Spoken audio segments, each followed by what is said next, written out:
உலகை எழுப்பும் ஞாயிறு அங்கே குடியிருப்பான். அவன் ஆனை முகத்தனின் அடியவர் மனத்தில் ஒளியாய் வந்து கொலுவிருப்பான்.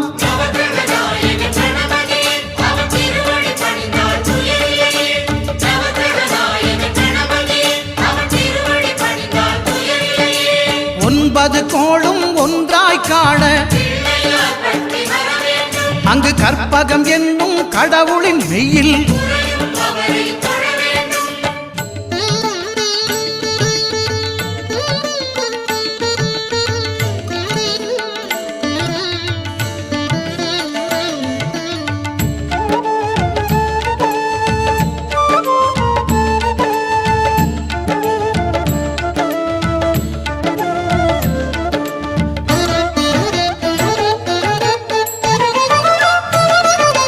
திங்கள் பகவான் திருமுகம் காண